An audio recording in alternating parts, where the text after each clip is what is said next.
Welcome back to Ahead of the Threat. I'm Brett Leatherman, Assistant Director of the FBI Cyber Division. Later in this episode, I sit down with John Hammond. John is a senior security researcher at Huntress, one of the leading firms protecting industry.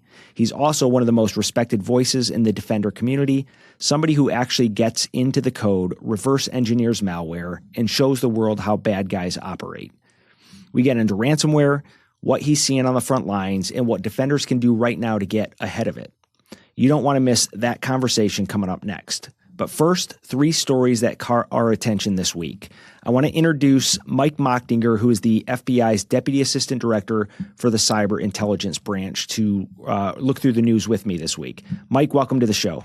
Brett, it's great to be here. Thanks for having me on. Great. Mike, what does the Deputy Assistant Director for Cyber Intelligence for the FBI do? Yeah, so first of all, it's an amazing job. Basically, I have the best job in the world. And the best boss? And the best boss in the world, absolutely. So we're really, the branch is all intel functions on the cyber threat, all policy for the cyber threat. And what does that mean? It means we cover the gamut of threats from cyber criminal actors, nation-state actors, China, Russia, DPRK, Iran, and we look at intel across the board. So our analysts are doing tactical analysis. It's really investigative focused. They're directly combating the threat side by side with special agents and computer scientists and all the other great bureau personnel that we have. They're also doing strategic analysis on all of these cyber threats, and that's really allows us to be focused on understanding and illuminating where are these threats going next, helping you and the rest of FBI executive leadership make decisions about resourcing and making sure that we're staying ahead of the threat, as it were. Yeah. I think what's unique, too, is the FBI cyber teams work closely with industry. And we'll be talking to John Hammond next, who is definitely a consumer of cyber threat intelligence. And so that unique perspective that our cyber intelligence teams brings, it's incredibly important to share that with industry. And your teams have a key role in doing that. I think it's probably the most critical relationship across the intel programs and the FBI with industry. Having worked some of our other programs, counterterrorism, for instance, there are those relationships and they are strong. But as we'll see in the day's news items and later on in the podcast, in your interview, it's really, really critical that, the FBI and our partners in law enforcement and the government working together side by side with industry is really what gives us what we need to defeat these threats and to secure cyberspace for Americans. Yep, that's great. Speaking of nation-state threats, so on February 15th, the Wall Street Journal published a story that puts a human face to kind of a national security threat that our teams have been warning about for several years now. So in that article, they describe a North Korean defector who described how the Kim regime identified him young, early on, as a child prodigy, trained him in elite schools, and then sent him to China. The goal there, along with about 10 other operatives crowded into a 2-bedroom dormitory, working up to 16 hours a day, was to fake their job, fake opportunities to get into remote IT jobs in the United States. It's not a small operation. While he was crowded into a 10-room apartment, there were hundreds of these folks doing this. According to U.S. and international partners, this can generate up to $800 million for the regime in 1 year alone. And then Google's Mandiant estimates that these operatives have infiltrated hundreds of Fortune 500 companies here in the United States. The regime takes approximately 90% of the total revenue, only leaving 10% for the workers themselves, all in support of regime priorities, which to us very concerned around the nuclear weapons program. So, Mike, we're tracking this threat closely here in the FBI. Tell me a little bit about what our perspective is on that. Yeah, so I think the article did a great job of bringing a human perspective to this, right? Looking at the individuals that the North Koreans are essentially using as cyber slave labor to put forward their efforts, and it definitely corroborates what we've been tracking for the last couple of years, which is the use of laptop farms, some witting, some unwitting individuals in the United States that are enabling this. And when we look at the scope, You mentioned, I think, $800 million. When you look at the scope of the amount of money that these IT workers are generating for the regime, like that's one really scary aspect of it. I mean, I think there was even a point in the article of, it only takes a handful of remote IT workers to pay for a missile, right? And I think that, the article did a really good job kind of foot stomping on the impact there.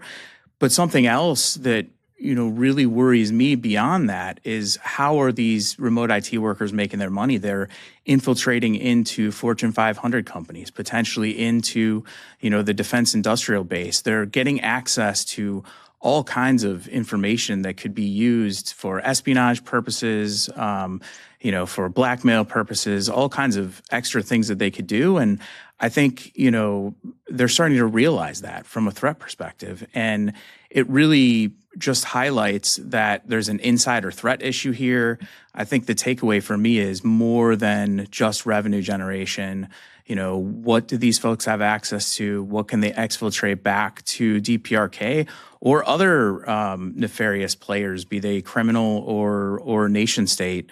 And how could the access be weaponized? I mean, if you have we talk about insider threat being employees of the company that sort of turn. What if the insider threat's an individual who never should have been there in the first place and isn't who they purport to be? And I think we've made a strong effort along with our partners to put out information to help hiring managers and executives prevent their companies from falling prey to this. And it's hard to underscore how important that is. And some of that advice is, insist on video interviews, although there's certainly technology that can help them get out of that, right? So I think it's important for folks to stay up to date on, the newest releases that, the FBI and our partners are coming out to help understand the tradecraft these folks are using. And then also just to understand that, the revenue generation's a part of it, but the threat goes so much deeper than that.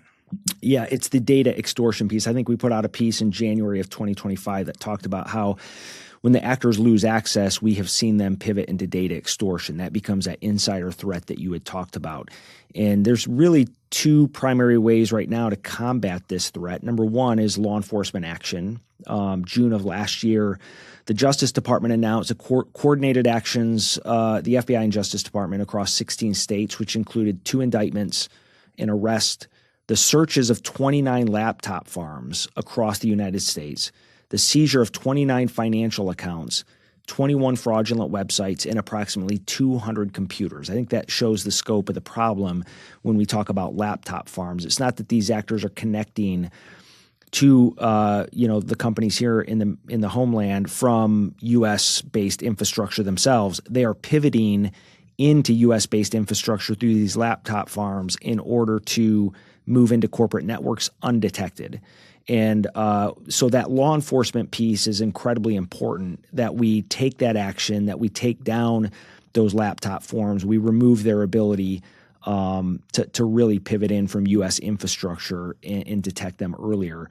But the second part of that is industry taking additional action to do that. So you mentioned the idea of strengthening identity verification in the hiring process. What are other ways that organizations can better defend themselves from this threat? Yeah, I mean, a couple of things. I think first, everyone just has to be on the lookout for this and understand, how these actors may tip their hands. And that might be looking at logs for, evidence of high latency connections. It might be individuals that are requesting to be paid in cryptocurrency or, other types of funds, individuals who refuse even in an introductory way to come for an in-person meeting or, claim their cameras aren't working, sort of the tells. And, Brett, I think you really hit on something as well and on the law enforcement action. And I think it's important for everyone to know that in order for that to work and in order for us to, impose costs on the DPRK and actors doing this, we really need industry to report to us when they have a suspicion that there are one of these workers. Because one thing that we have seen is, the same DPRK operative may be working for multiple companies, right? So if that individual is working for your company and you identify them and fire them, rightfully so, but don't let law enforcement know, it's very possible that they're victimizing multiple other companies at the same time. Whereas if you share that information with us, we're always going to respect it. We're always going to be victim focused and look for industry to share in a way that's comfortable for them. That will really allow us to do the digging we need to do to identify them and find out really if there's other victims who may not have caught them yet. Yeah, I think when we talk about seizing over 200 laptops that facilitated this, it's alerting us to the actors who are doing it, but also the folks who are allowing it to happen here in the United States and disrupting those laptop farms as well. So all really good points. Now, the second one I wanted to talk about, which is really transitioning from a workforce attack to a hardware-based attack, is a binding operational directive released by CISA this month. So on February 5th, CISA issued this BOD 26-02, which ordered every federal civilian agency to find and remove end-of-life edge devices from their networks. We're talking about routers, VPN appliances, firewalls, switches, devices that have reached end of life and no longer get support but sit at the boundary of government networks. CISA and Nick Anderson over there called the threat substantial and consistent. They confirmed awareness of widespread exploitation campaigns by APT actors, including those with ties to nation states, targeting those devices. Here's what matters. The FBI signed on to the fact sheet there because we thought it was so important to get the information out there to industry, not just the government agencies, but so did the UK's National Cybersecurity Center. So, Mike, talking end of life devices, why is it so important to pivot beyond just a government mandate? Why should industry look to understand this and try to apply this to their environments as well? Yeah, Brett, that's a great question. And first of all, kudos to CISA for putting out this directive. I mean, this is something that is absolutely necessary in the threat environment that we're in. And I think, as we lay out in the fact sheet, having an end-of-life device on the edge of your network is almost like putting a key to your house, under the doormat. It's easy to find. They can do scanning and find it there. It's by very definition, the flaws are never going to be fixed, right? Every new flaw discovered on an end-of-life device is a 0 day, and it will always be effective, and it will never be patched, almost by definition, right? And when we think about, I'm glad you mentioned nation-state actors too, because when we think about the sophisticated APTs out there and all the capabilities that they bring to bear, at the end of the day, what we see time and time again, the way that they get into networks is through unpatched legacy hardware that's just sitting there, sort of waiting to be taken advantage of, right? And, that's true for the government, certainly, but it's also true for industry. And again, in the FBI, we've just seen that time and time again. It's end-of-life devices that aren't patched, CVEs that are out there and known, but that haven't been patched, and then of course the human element of social engineering. But I think if every organization were to follow the steps in this directive, which are pretty broad, starting with identify devices on the list that are on networks and taking them offline, and moving to developing an automated system to track the end of life of devices as time goes on, right? If every organization were to implement this in the way that CISA has directed the federal government to do it, I think we'd see huge reduction in the attack surface that's available for every kind of adversary, from criminal to nation state. Yeah, I think it's you hit the nail on the head. I think it's about starting to inventory those. Like, we don't have to do everything at once. CISA gives organizations a time period to identify it, come up with a retirement plan, and then get rid of the devices from the environment. Organizations can look at compensating controls in the meantime to better protect those devices and what they connect to. But it's taking that first step that really matters, and that's so important here. And that's where CISA is trying to get out ahead of this and say, time to start taking that first step. So that's your own hardware. Now let's pivot into some something that is a little bit different. That's when your own device becomes somebody else's device, and that device is used against you, whether you know it or not. And that is related to Google's announcement that in January, their threat intelligence group, working along with Cloudflare, Lumen, Spur, and others, took legal and technical disruption against one of the world's largest residential proxy networks. It's called IP IDEA.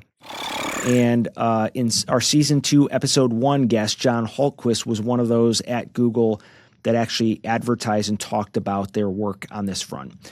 Here's what a residential proxy does. It routes malicious traffic through ordinary home internet connections. It could be your smart TV, a phone, a tablet, an IoT device on your network, so that when an entity or an adversary from outside the United States wants to have greater success in targeting U.S.-based organizations, they can hit those organizations using a home in suburban Ohio as opposed to someplace in a foreign country. It's not a hacking group sitting somewhere like Beijing. It's actually somebody sitting from Beijing sitting on our IP addresses here. So how was this proxy network built? Well, they paid app developers. This group paid app developers to embed code within legitimate software applications that they downloaded to their phones. And in addition to getting a working software package, a calculator, or whatever the application may do, they also got a vulnerability where their device was used to attack other devices. They also ran free VPN apps that actually worked as VPNs, but introduced that vulnerable code as well. So Google says that in a single week, they observed more than 550 distinct threat actor groups using this residential proxy to include actors from China, North Korea, Iran, and Russia. They identified those and they decided it was time to take action. So from an intelligence perspective, what does a network like that using a proxy network like that mean, whether it's a nation state or a criminal group? What does that mean for us here in the FBI? Yeah, so without any question, Brett, I mean, it makes it harder for us to find and stop them, right? And to stop the malicious activity. And, I love seeing this article. I love seeing this action from Google. This is how we win in the cyber realm, right? We as the FBI and our partners with law enforcement actions in the government, and then companies like Google and some of our other close industry partners, with legal takedowns, technical severing of the capability of the actor. I mean, I think you're looking at somewhere around a 50 to 70% degradation in the number of proxies that they could pull from, which is a huge amount. And will there be reconstitution? Of course there'll be reconstitution. But, we see the same thing on the law enforcement side as well. And I think, kudos to them. They made a huge dent here. And it's really a big win for everybody that this happened, because you had, unwitting victims here whose internet bandwidth was being weaponized by, as you said, in a small time slice, every manner of APT and criminal actor out there was getting in on a piece of this action and making it that much harder for us to identify them, for other net defenders to identify who they were. So this is a big deal. And again, I applaud Google for this, and it's something that certainly has had a huge impact in degrading the ability of the malicious actors to get what they want to do done. Yeah, it was great to see. Sometimes we have an opportunity to do these disruptions with industry, and sometimes we do them on our own with international partners. But other times we see folks like Google engage in this kind of action, which really imposes cost on bad actors by removing that capability. And that brings real relief to victims. Yeah, one thing also, Brett, that I think is important to point out is they also did some ecosystem cleaning when they were done, right? They went through their application store online and searched for these SDKs that you mentioned, that these, sort of malicious software that was being used to weaponize customers' bandwidth, and they went through and cleared that out of the ecosystem. And again, like, I'm sure that there will be some elements of reconstitution, but they've really done a full-scale takedown here that should have a lasting impact. Yeah, they removed some of those applications that had a legitimate use but still had that code within it from the App Store, which is incredibly important. So, Mike, thanks for being here, and thanks for everything that your teams do to defend the homeland through your engagement with industry, your engagement with the intelligence community, your engagement with critical infrastructure, and really all the efforts to inform our work. Thanks, Brett. Happy to be here, and we're really proud to be a part of this fight with industry and our other government partners. Great. Well, folks, 3 different attack surfaces today: your workforce, your hardware, and the hidden infrastructure adversaries use to mask their operations. All of them exploitable, many of them fixable. And that's what Operation Winter Shield is about, closing the gaps before the adversary finds them. You can find all 10 recommended defenses and the supporting resources at fbi.gov/wintershield.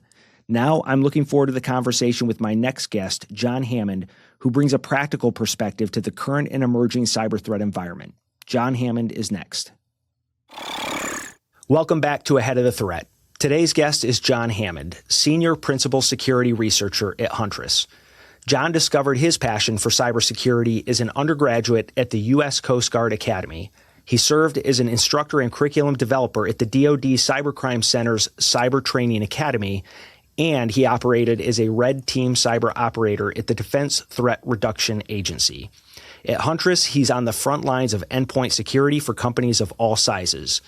John is also one of the most recognized voices in cybersecurity education. He's built a YouTube community of over 2 million subscribers, breaking down real-world threats in attacker tradecraft, and he's one of the lead voices on Huntress Tradecraft Tuesday series, where he and his colleagues do live analysis of the techniques adversaries are using right now. He doesn't just research threats, he makes them understandable. John, welcome to the show. Hi there, Brett. Thank you for having me here. Glad to have you. I love how you came to the cyber discipline. Can you share the origin of your journey with the audience? Well, I'll admit, I felt like I kind of grew up kind of as any kid thinking, oh, I want to make video games, or I want to be like a hacker I see in the movies when they make it all Hollywood glorified with like a projector pointed at them and all. It's silly, but I thought, hey, how do I jump into the cybersecurity scene? I remember literally Googling, how do I become a hacker? And I found the old like free and open source software sort of blogs from some of the visionaries there that said, well, you gotta learn Linux. You gotta learn some programming chops with the Python scripting language or something. And really it was kind of just about making things. Can I build something, write some software first? But when I found myself at the Coast Guard Academy, one of the military institutions, the conversation really began it's great that you can make something, but can anyone break that something? And that really just, opened the floodgates for a whole lot of cybersecurity conversations, vulnerabilities and exploits and the whole world. Well, that was back when you actually cracked a book, right? I remember as a young kid learning cyber and coding, like cracking my first book about using BASIC or Visual Basic and starting to read about everything. And as you began to troubleshoot code, there was no, artificial intelligence to help with that. So that was a different time for all of us. Yeah, I know the whole artificial intelligence and AI can of worms is certainly something we could dive into, but there's a whole wide world of cybersecurity. Yeah, that's great. Well, thanks for joining us. Today's conversation really is part of Operation Winter Shield. It's the FBI's campaign built around 10 key defenses that we see organizations can help close the gap with adversaries in ways that adversaries are currently exploiting. We developed these with our domestic and international partners, not really as a wish list, but based on what we've seen adversaries in the wild exploiting every day. The FBI does incident response from a law enforcement standpoint 365 days a year.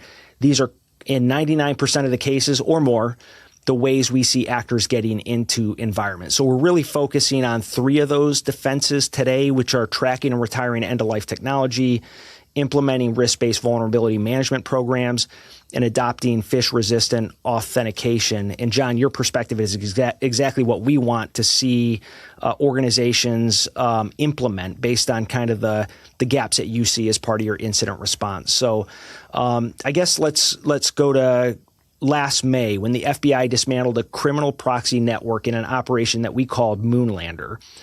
4 total operators, 3 of them were Russian nationals, 1 was a Kazakhstani national, had been charged as a result of running the scheme for more than 20 years. They infected thousands of end-of-life wireless routers, devices that manufacturers had stopped providing for updates for years before they were exploited with malware. And then the actors actually sold access to those devices as proxy services. Essentially, they were renting out other people's routers to give hackers an ability to use those devices to hack others, to the tune of $46 million, I think, in revenue generation. You're on the front lines with organizations that still have these kind of devices on their networks, or you respond to organizations where you find these end-of-life devices. Can you walk us through what your team actually sees when you respond to a breach like this? What do those conversations look like with the organizations that you respond to? Yeah, I can tie this together a bit because I'll admit, I think my upbringing was more of, can I try and see what that pen testing perspective or like red teaming, trying to emulate the adversary to find these flaws and weaknesses and gaps. And it wasn't until I kind of now arrived at Huntress where I am much more of that malware and incident response and kind of doing the right threat hunting in organizations that need it. But to your point, too often we still see some organizations that just have those old legacy end-of-life deprecated systems that should have been brought out of commission but never really were. Ultimately, if just because the stakeholders and decision makers didn't know, or they didn't realize, that server is still sitting in the closet and it's still on, it's still exposed to the whole world. They left over some ports, they left over some software that hasn't been patched, hasn't been brought to the latest version. And to your point, it's completely end of life. They aren't even offering updates to that anymore. That visibility has always kind of been the biggest thing that we need to, bring to that organization and say, this is still out there. It's still in the wind, and that's going to leave an open door for threat actors and adversaries. I think to your point where they say, this whole operation and this whole endpoint and team that was saying, look, let's give out these routers and allow access for other threat actors to just use and abuse. That's probably oftentimes now the easiest really commoditized entry point for bad actors because they could just get something off the shelf and that's immediate access. And then they could do even more for the vulnerabilities and things for other assets and other parts of your stack. It's really that application and asset list and inventory that teams don't have, but you absolutely do to just really know your own environment so you can protect and defend it. Yeah, that's a great point. I think the biggest question I get from small and medium businesses is, why would the actors target me? I'm an SMB. I'm not visible to a lot of folks. They're going to attack the Fortune 100s or the Fortune 500 companies.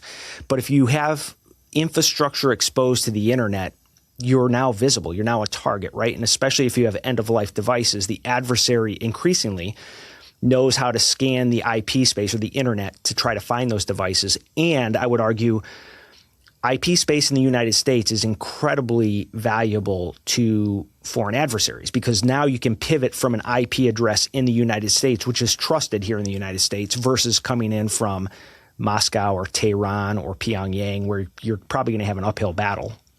Yeah, there are a lot of things to draw on there. I think, just as you mentioned, anyone can be compromised. And even if they're trying to shrug their shoulders and say, look, why would they go after me? I think we've talked for years about the sort of assume compromise mentality of it's not a matter of if, but when. There will be a breach, there will be an incident, there will be something to triage and investigate. And if you're trying to say, look, I'm a small fish in a big pond, ultimately the adversaries want the data. They want your access. They want even just the infrastructure, the servers that they could use, and then they could, sell that access on the dark web. Sure, they could make a quick buck of the data breach information that they're selling. That's really the motivator, is money. And no matter how small or how inconsequential you might think you are, that is still the value for a bad actor. Yeah, I agree. That's the values there in that they can exfil data that's valuable to them, PII, PCI, PHI, whatever that may be, or sensitive business information, intellectual property. We've also tracked the targeting of end-of-life devices through some state-sponsored campaigns. Volt Typhoon is one example. That is the PRC's ability to compromise end-of-life devices or devices that have known vulnerabilities and kind of create an opportunity within the U.S. to pivot into critical infrastructure. In that case, to potentially impact the U.S. ability to project force in the Indo-Pacific region. So now we've got nation-state actors looking to do that on U.S. infrastructure. And it doesn't matter if you're a small mom and pop shop or you're a Fortune 100 company, that infrastructure, I think, is valuable to them. That's always what opens the door in all reality.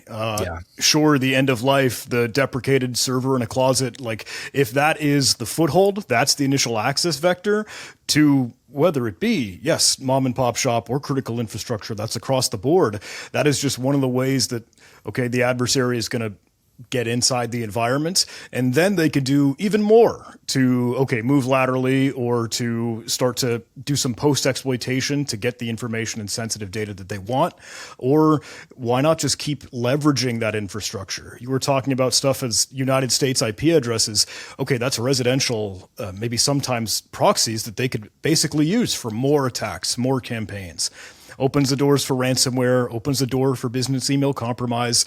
The laundry list starts just when they get that access. That's exactly right. And I think, CISA, the Cybersecurity and Infrastructure Security Agency, has recognized this problem. And just a couple of weeks ago, February 5th, they issued Binding Operational Directive 2602 requiring every federal civilian agency to inventory and remove and to support edge devices from their networks. That's a priority, right, for the U.S. government. The directive gives agencies 90 days to inventory, 12 months to decommission devices already past the end of support metric, and then 18 months to replace everything else. And they really didn't mince words when they called it the threat, when they said that the threat from these devices represented a substantial and constant risk to federal government agencies. Now, that is not binding on industry, but I always think that, directives such as that, where you see a mandate from a government agency, could also apply, should probably also apply to industry, and maybe even tracking that along the same time frames, the 90-day, the 12-month decommission, the 18-month rip and replace, could be applicable. Do you see it that way, or is it not quite that straightforward? No, I tend to agree, honestly, and maybe I don't want to say a blind optimist, but I am an optimist in that thinking, look, setting a deadline, setting something to really, really enforce hey, we've got to get our act together with all this, with these end-of-life devices, with these vulnerabilities that we know are getting beat up. I'm a big fan of CISA and especially their KEV, the Known Exploited Vulnerabilities Catalog. Honestly, for a lot of the work I've been doing just this past week, we've really been tracking that for some of the recent intrusions and incidents we saw, but that is still with the standard and okay, we are actively seeing across the industry, across the cybersecurity landscape, these are the weaknesses, these are the flaws that are getting beat up and are, again, an entry point, an initial access vector that a threat actor could use. So we really got to set, 90 days, 120 days, whatever timeline, as long as it happens, as long as we get the 0 to 1, 1 to 0, flip the switch and that thing is cleaned up, it's not going to be a continued risk and continued threat to your org and every organization. Yeah, that's a great point. What would you, if you were to advise somebody listening to the podcast today, if they were to say, hey, I know I've got end-of-life devices sitting in my environment, or probably worse yet, I don't know if I have any end-of-life devices in my environment, what would be the top step or top couple steps that you would take next week or next month to start to understand what your risk is in this space?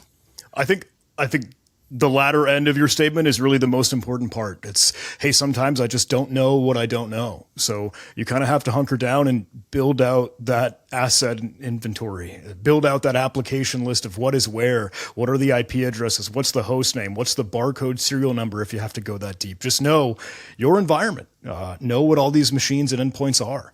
And I'll admit, goes even further beyond that, because sure, we've got all the blinky boxes, but what about your online attack surface? What about the solutions you're using for an online Entra ID, cloud environments, your identity provider? What are all those software solutions that you also have some of your attack surface present?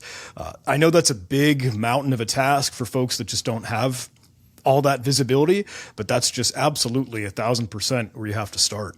And I think that's a good point. So you start where you can start to bucket these, right? Here's your on-premises devices, here's your cloud-based infrastructure, and really starting to say, what are the hardware models that I have? What are the operating systems or the firmware running on these models? What's the IP space that you mentioned that it runs on? And then start to track, is it end of life? Is it not? When does it become end of life? And then really assigning ownership to that is key. And so incremental progress matters. First, giving yourself that visibility is that initial step, and then starting to come up with a replacement, isolation, containment, or kind of rip and replace time frame is that next step. That's been one of the biggest things that I feel like I've learned, because I know I'm a nerd and a geek, and I want to be technical. I want to be on the keyboard. I want to keep solving technical problems, but I keep seeing more often than not, hey, sometimes it's a people problem. It's a processes problem. It's a silly, I don't want to say paperwork problem, but really, genuinely, do we have the documentation of what's where and when and how? Do we know the checklist of what we do when something hits the fan? Do we have all our ducks in a row? Do we know who to call? Do we have the breach coach? Those are all the things that you want to prepare ahead of time. I know it's a lot of work, but the incremental progress is exactly right. Can't be boiling the ocean, but you've got to put the time to it for sure. Let's start somewhere. Yep. Now you mentioned the CISA's Kev, and that's an important point that kind of takes me to the next topic, which is, we have those devices that are end of life. They don't get updates, but we all know code eventually becomes vulnerable, and there are still devices that are being supported by manufacturers. I can't tell you the number of cases that the FBI has responded to where there was the exploitation of a device, a vulnerability within a device that was disclosed weeks, months, or sometimes years before it happened, meaning there was a solution out there just not applied. The FBI and CISA issued an updated advisory on Akira ransomware last November. Akira emerged in March of 2023, roughly. It's collected approximately $244 million in ransom payments, primarily targeting small and medium businesses, manufacturing, education, healthcare, exactly the organizations that you often work with. And here's what makes that relevant to our conversation. Akira's preferred method of getting in is exploiting known vulnerabilities in VPN appliances, the devices that let employees connect to their company network remotely. Several models specifically, especially when multi-factor authentication wasn't enabled on those devices for remote access. One of the vulnerabilities that has been tracked and disclosed in our disclosures was patched in May of 2020. That's a 6-year-old fix almost. And incident responders are still finding these vulnerabilities out there. How do we start to approach this idea of managing vulnerabilities in the patch management process? Because it's not easy. Every year we continue to see an increased number of patches rolling out. You guys, again, respond to these incidents, and what are your recommendations when you engage these companies and how they start to apply patches? Do they look at the perimeter first? Do they look at those edge devices? Do they look at VPN appliances? Where do you kind of start with that? Let me say, I know this is a hard problem to solve because it is so frequent and so constant. Just as you mentioned, all the kind of things that we need to be tracking, that's a lot. So this is where I want to go back to the start, but I mean, hey, that's our first base of that asset and application inventory list. Well, you can use that as your map. That's the compass as to, sure, okay, let's think about what's externally facing. Let's get to those edge devices and let's see what's that software, what's actually pertinent there that you kind of need to keep your ear to the ground for the advisories, for the knowledge base articles, for the write-ups and just alerts, for new CVEs that hit the streets, for new vulnerabilities that are added to the known exploited vulnerabilities catalog, or any of the, even just the vendor themselves that are sharing information. that's a lot. And that list continues to grow. But that's something that you really do got to stay on the heartbeat and the pulse of as to what are these changes across everything that's in your stack. That's how you don't miss those, okay, sure, bugs and weaknesses that might have been 5 or 6 years old, because you're staying with it, because you're on the ball. That's a lot to do, but it has to be done, especially as you're growing and building out more and more of your ecosystem, your infrastructure there. It really is just a matter of, okay, what are the big things that are the most critical priority when there is an external kind of exposure? And then the things that are high in severity, the 9.8, 9.9 CVSS scores that say this is a one-shot immediate remote code execution.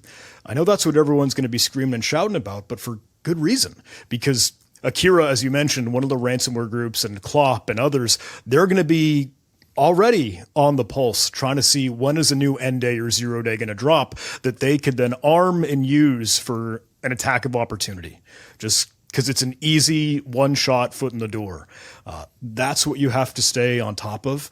Or, hey, work with the teams that you already have for your security providers, for getting some managed security operations center in place so that you've got extra help and an arm in the fight. And you can keep up. Yeah, you can. And I think what's interesting is that the bad actors are really doing a good job of racing against the defenders to exploit these vulnerabilities. I mean, we have to have the KEV. We have to have a disclosure program so that folks know when there's a vulnerability and they can patch it. But the problem is the actors are getting really good at leveraging AI and other technologies to try to find those vulnerabilities before the masses do, and then race to exploit those in as many devices as they can. Is there a way that defenders can start to employ similar techniques to defend against exploitation of these vulnerabilities a lot quicker than what we're doing right now, artificial intelligence or anything else? Yeah, I knew we were going to fall down the AI rabbit hole. I feel like we have to at some point. Open that can of worms. But I think you're right. I mean, it's obvious. There's no doubt, sure, adversaries are using AI and artificial intelligence to speed up all the parts of their attack, all the components of the kill chain, right? That is what they could use to make not just one phishing email, but 10,000 phishing emails. They could implement whatever sort of new proof of concept or attack armed weaponized script to get and leverage, take advantage of a new recent vulnerability, like without a doubt. I feel like we know, but to your real question there is, hey, can us defenders do that too? Yeah, I don't see why not. I think finding the right place for it is still what we're trying to figure out. Whether it's something that means, assisted security operations center so that analysts can triage and investigate faster. Yes, sure. Maybe that gets you there. I don't know if it's always a 1,000% silver bullet, but that is going to supplement our work. But what if you used it to kind of help in your asset and inventory list just to get a baseline of what's normal in your environment? Can we find the anomalies much faster? Yeah, kick that to an LLM and AI can really, really help speed run and super tune what you're up to. I'll admit, and I'm curious even your take on where do we put it? How does it fit in the picture? But I think we do have to, if just to keep pace in the race. Like if we want to go toe to toe with the adversary, they're using these new innovations, so we should start to just as well. Yeah, it's going to be harder and harder to catch up if we don't start to leverage those. I'm of the opinion that the commercial AI platforms here in the United States, the frontier AI platforms, offer tremendous value in taking the right first step forward. I said this, I think, on our last episode, which is you don't have to deploy artificial intelligence across your entire ecosystem to get started. And you can start to focus on the key perimeter devices and starting to monitor those. A lot of these platforms are even offering now agentic capability just on their pro plans that would allow you to start looking at the priority users who would have the biggest blast radius if impacted, or the priority vulnerabilities. And I think, the KEV in particular demonstrates where we're going with the vulnerability process. It's now crossed over 1,480 total vulnerability entries. It grew by 20% last year alone, including 24 vulnerabilities directly linked to ransomware campaigns. So for all of us, that that's what we call a clue in law enforcement, which means we've got to focus more and more on what these critical vulnerabilities are. I do think what you mentioned, leveraging the CVSS can be part of that assessment. Like, how impactful is this? A 9.8 is a lot different than a 2.5, right? Without a doubt. Yeah. So are there automated tools outside of artificial intelligence? I know you've talked before about free and open source software that can help you understand, at least on other podcasts, kind of what versions of software you're running. Are there tools that make sense for folks to consider? I guess free and open source is one way to go, as opposed to leveraging a commercial solution if it's not within your budget. Yeah, I'll dance with that, I guess, without naming names, right? But I think it is a matter of knowing that, hey, the internet is open. And I'm not saying that is a bad thing. I'm saying that is, look, there are resources and knowledge that's out there that if you or anyone listening in wants to take advantage of, you've got everything in your power to do that. I know I'm silly. I share a whole lot of YouTube videos and I try to get public education info out and about, but that is so that there are more resources and more exposure on, some of these open source solutions are just as good, and maybe sometimes, if not better, if you're able to really tune it, if you're really able to play with it, and you can divest some of the time to build out new capabilities for yourself, even in your home lab. And not everyone is technical. Not everyone is at that point where, they want to spend that time, or if they feel like they should. But at the end of the day, in my mind, it's the education. It's the awareness. It's the knowing what threats are out there, knowing what they look like and how you can combat them.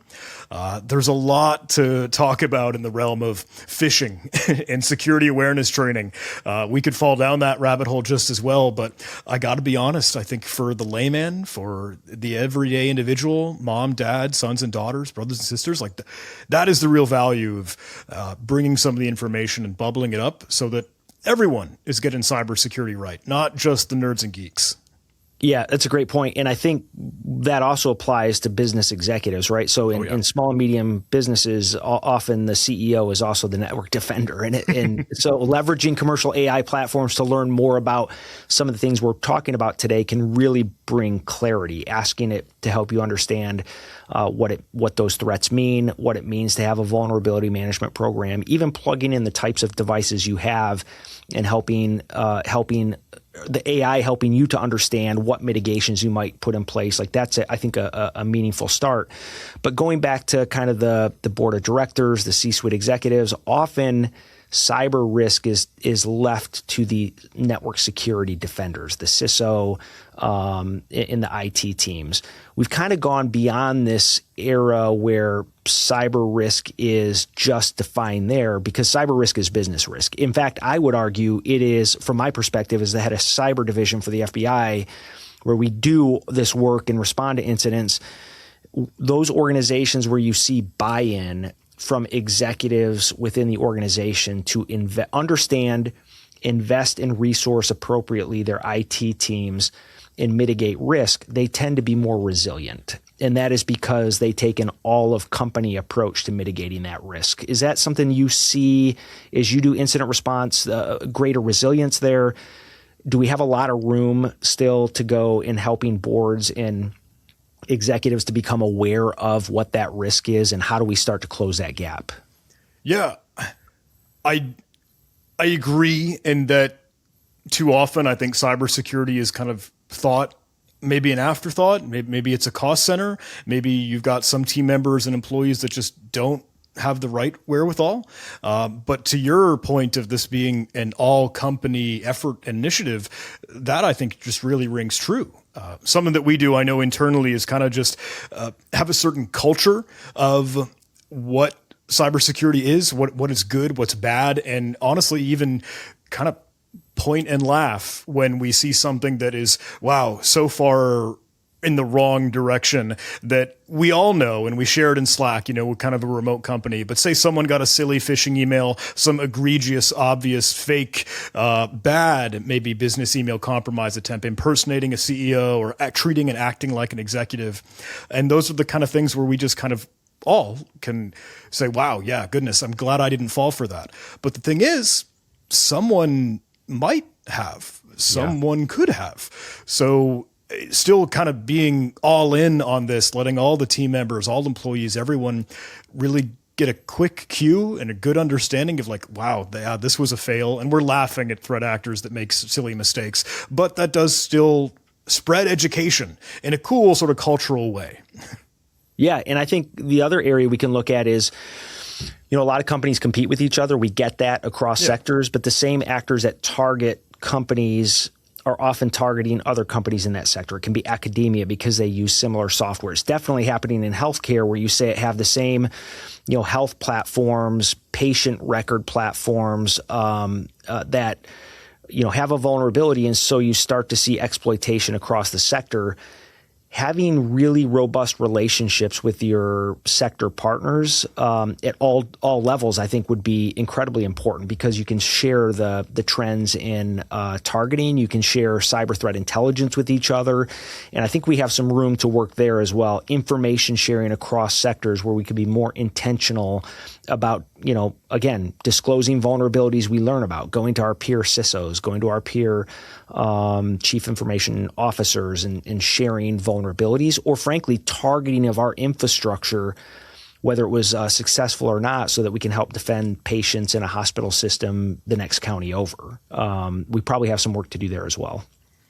I am, again, an optimist. I think the info sharing is, yes, absolutely where we can improve. Heck, a lot of our partnerships, public sector, private sector, kind of all together. I don't want to sound like a broken record, but I realized we're in this fight together. You know, that takes each and every one of us. So being able to share some of those indicators of compromise, being able to, see, this is what the intrusion, post-exploitation commands and activity really look like. That helps everyone understand, okay, even before a breach happens or before the damage is done, this is what we need to board up the windows and lock all the doors for. Or the folks that are unfortunately at the other end of it and something has already occurred, they know the artifacts. They know what to look for. They can hunt for this. But that's across all companies, not just, sitting in a silo. Yeah, I think you brought up a great point here, which is, it's not just about industry to industry sharing. It's about industry to government and government to industry sharing. I tend to talk about this in the framework of an all of society approach meant to disrupt, deter, and contest the adversary, both defensively and offensively. Because the adversary takes an all-of-society approach to target us, we've demonstrated that through our joint cybersecurity advisories. The PRC leverages industry to target us. There's no doubt that Russia aligns itself with pro-Russian aligned hackers to target us. And so these symbiotic relationships between industry and hackers and foreign nation states compel us to work together across the board to defend national security, critical infrastructure, intellectual property, all of that. And I think it's important that we continue to be intentional about that. Have you had a chance to advise clients who've worked with the FBI in the past? We've got 56 field offices located around the United States. We have 23 cyber assistant legal attaches. Our goal is really to bring threat intelligence to bear that only we have when an organization gets breached, and to share that in a way that prioritizes containment, mitigation, remediation. What's your perspective on that front with engaging law enforcement before, during, or after a breach? Well, I won't bring up any, PTSD or trauma for folks, but I think one of the big ones in recent memory was the MoveIt breach some time ago. And fingers crossed that's okay to dive into, but absolutely we were able to kind of have some more of the conversations with one of the FBI locations that was kind of in and around the area. And we know that they were tracking the case. Truth be told, that was just kind of the fully transparent. This was hey, let me share with you what we're seeing. Let you share with us what you're seeing. And that felt good. Like that felt like a hand in hand partnership. And it also felt like, hey, we've got friends in high places, which is a good feeling, which is a sweet testament of we are all in the same fight and we are all tracking this. So I was pleased to have that togetherness and that outreach. I think we can keep doing that. Yeah. That's great. Appreciate that feedback, because I agree with you. if folks engage the FBI, again, we have a victim-centric model. We're very focused on helping victims, but we also have that threat intelligence where if you haven't seen a cyber breach happen and others in your sector haven't seen it happen, it doesn't mean we haven't seen it somewhere else in the country or our partners internationally haven't seen it. And our goal is to bring threat intelligence to bear that really helps you with that remediation. You mentioned earlier the idea of credential theft. You talked about authentication and the risk that is omnipresent there. So let's switch over to the human side of the attack surface, because we've talked a lot here recently about the technical side. And I want to kind of ground this portion of the conversation in some data because the scale of the credential theft problem has changed, I think. IBM's 2025 cost of a data breach report found that phishing, which is fraudulent emails designed to steal credentials or deliver malware, was the most common way attackers got into organizations. 16% of all breaches at an average cost of $4.8 million per incident. But here's what shifted. It's not just phishing emails anymore. Your team at Huntress found that credential stealing malware, programs specifically designed to harvest every password saved in a browser, I think of like Luma, every login cookie, every session token on an infected machine, accounted for 24% of all incidents that you investigated last year. That's the single most common threat type Huntress observed, I believe. Those stolen credentials got sold on criminal marketplaces, and groups like Akira and Scattered Spider buy them to walk right into an organization without tripping any alarms. So I look at that as a pipeline. Malware steals the credentials, criminal markets sell them, ransomware groups buy those credentials to get in very easily. Help the listeners understand how that economy works and why it makes traditional passwords, even with basic MFA, so vulnerable. I'm super glad you called it an economy, because, that's really what it is. I know maybe sometimes, the dark web could be this sort of amorphous, spooky, scary, vague thing. And then I think a lot of folks, nerds and geek and us, know that, it's still just the internet, but shady cybercrime stuff could happen. But you realize that, the commodity malware that is truly, genuinely commoditized is oftentimes the info stealer malware that just rips up these passwords, these credentials, these stored cookies, cache information, and then can just spit it out to an adversary that will sell it on the dark web. And then you've got that cycle, just as you mentioned, ransomware gangs buying it and they've got a foot in the door. I think this happens constantly. It's a business. It is genuinely a hidden competition that maybe we don't even realize, some sort of mirrored industry going on separate from what our own usually is. But that is how I think you hear in the maybe trite phrase of attackers don't break in, they log in. Well, it's because they're using these credentials. It's because they sent a phish. And we can fall down the rabbit hole on a lot of the phishing emails that, sure, if they're using some new tricks, if they're using some new maybe adversary in the middle to collect your credentials right then and there. And we could talk about, look, you could be using some phishing resistant hardware or security tokens like a YubiKey to try and add another layer of defense. That's totally the defense in depth that we really got to harp on is, hey, just adding more layers and more hooks and hurdles so that these aren't as easily they perform. It's not as commoditized as it always kind of tends to be too often now. Yeah, I look at this, I think when it comes to authentication, people look at it two ways. Either we're going to train folks over and over and over again. And we might test them via, phishing emails and then provide remedial training. Or the other mindset is let's take some technical solutions here. But I think it's a combination of both that we should be looking at because we have to make everybody more cyber aware of what they're clicking on. There's always going to that is probably always going to be the number one way adversaries get in. They continue to do it at record levels, I think, right now through authentication when we have good tool sets out there. So I think it's a combination of both training and technical controls that will help secure the human. Is that the way you see it? Absolutely. Again, I know I don't want to sound like a broken record or beat a dead horse, but that's why I think the education is just so vital. That's our biggest sword and shield here. When we were talking about some of those different threats of email, especially, I think now we have the kind of back and forth where, look, if we can protect our passwords or credentials, whatever lands in our inbox as an attempt to steal it, you think about the layers of authentication. The password might have been something that two-factor code that gets sent to your phone or you open up. It's something that you have, your mobile device, but the big biometrics, the fingerprint scan, whatever facial recognition, that's something that you are. And those three at least make a strong pedestal. They make a good trio, but if we can add in even more, we're getting the most multi-factor authentication to protect ourselves.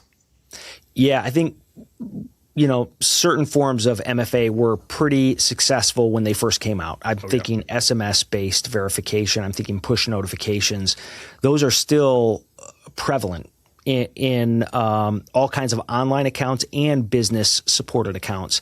What is your position on SMS and push notifications? I see those as weakened forms of MFA at this point. I would agree. SMS especially is kind of churn and burn.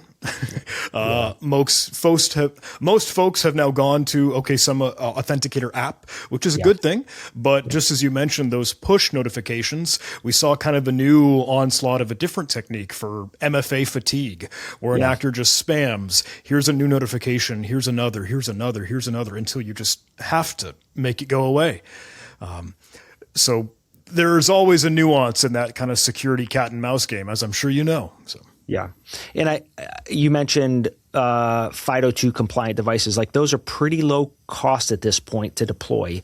I know there's a process by which we deploy them, but I think there are these newer technologies that really are phish resistant methods, whether it's pass keys on device or the hardware keys themselves, or even the authenticator app that move you beyond those, kind of that low hanging fruit. I'm a big proponent of, hey, whenever you can, if you've got the buy-in, if it's been made accessible and actually rolled out well for yourself and your organization, absolutely. Those hardware tokens do add more security. Same thing goes for password managers. Same things go for, hey, just your understanding of you're running your antivirus, you're running whatever you need to get things at least guarded and gated up better than without.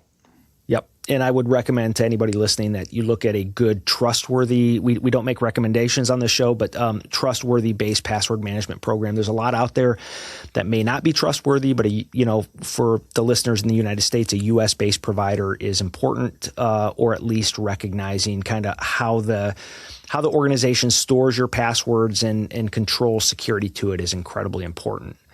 On ClickFix, your team has been tracking a social engineering technique that's been spreading in 2025 and into 26 called ClickFix. Walk our listeners through this one, because it's a perfect example of how attackers exploit human trust. As I understand it, an employee visits a website, sees what looks like a broken CAPTCHA, something that we all try to do to prove that we're a human prompt on a website, and it ultimately ends up in the user installing malware. What does that look like? Kind of walk the users through that so they understand kind of this trend in ClickFix exploitation. Ooh, goodness. You gave me a good one. I might get too nerdy here. I don't know, but we like nerdy on the show. ClickFix is something I feel especially partial to, because I had tried to showcase it. I spotlighted it in a little video demo, and that might have helped the fires burn further. But it was an interesting thing, because there was one of those info stealer variants of malware, right, that was trying a little technique where there was some website out and about on the internet. They might have pointed to someone either via a phishing link, or they just had some redirection to drive an end user to it. But it just looks like one of the regular quick check boxes you fill out on the form that says, I'm not a robot. Or, oh, you verify you're human just by clicking a couple pictures, or you click the simple button like a turnstile. Oh, I am a real human being. I'm not a robot. But rather than the maybe usual CAPTCHA that you tend to see of, oh, click the number of fire hydrants or whatever, they give you some instructions. They say, press and hold down the Windows key on your keyboard and press the letter R. And then they tell you to press and hold Control on your keyboard and press V. And then they tell you to press Enter. And what an end user who might not know or just have the wherewithal of what that really means, you're actually being kind of fooled to open up a run dialog box or a quick little window where you could run a command on your computer. But the website has sort of pre-poisoned the browser to have some other malware, some other payload, some other little dropper in your clipboard. So when you use Control-V to paste as the hotkey, and then you press Enter, you're just quick and easy one-shot falling for the bait to run malware. And that, I'll admit, has kind of caught on. That's come quite a trend. But the biggest defense, I think, when we could get really tactical, talk about the detection, talk about the process chain, talk about how that looks for the forensics aspect, I think it's still just a matter of we gotta let folks know, hey, those are things you shouldn't do. Don't paste or blindly trust just some of these instructions or whatever random website gives you. That's the awareness and education again. But ClickFix has evolved to many variants of file fix or download fix or consent fix. That the list goes on and on. That's quite a can of worms. And you guys continue to follow that, right? Because it's an incredibly impactful social engineering technique, and one I think anybody should be aware of, both end users who sit at home and CISOs who manage large groups of people, because it's using technology on your device. Right. You know, it's going to deploy malware, but it's using the technology on the device to actually run these commands, reach out to malicious domains, pull back malware, deploy it on the system. And so, again, it's targeting the human vulnerability, and phish-resistant MFA is not necessarily going to help here, because you've got a user actually doing it, not a malicious actor logging in. And so end user behavior on systems and understanding that is incredibly important. But the same with the tools that we allow end users to run. I think, one of the things that we talk about in Operation Winter Shield is de-escalating user privilege, meaning, everyday users who are do not need to run as a privileged account should probably not do that, because often you can block malicious files or they can't run certain types of files if they're running as a standard user account. Is that something that would stop some of these exploits, or is this really hitting on kind of anybody who clicks on these particular links or these particular CAPTCHAs? No, I think the roots of really what you're saying is true. That is correct. It's, hey, can we get access controls in place? Can we do some allow listing? Do we have the principle of least privilege so that, we don't have end users running as admin? And a lot of us, I think, might think, oh, hey, that's like bare bone security basics. None of it is the too elite or sexy stuff that's kind of in the wind and in the news and the headlines. But quite often, I think especially what we see, I don't want to fall back to the attacks of opportunity, but genuinely, a lot of the threats just tend to be spray and pray. So whatever you can do to add those extra layers, to do the principle of least privilege, I got to say it, those bare bones security basics, that's the right stuff. So. Yep. Absolutely agree. Well, John, I know we're kind of wrapping down our time here. I wanted to give you a chance to kind of reflect on what we've talked about today. We've talked about a variety of different controls folks might think about considering. For those folks who heard a lot about what we talked about today when it came to end-of-life devices or vulnerability management programs or principle of least privilege, which we just touched on briefly, or phish-resistant authentication, this sounds like a lot if you're not in the cybersecurity field.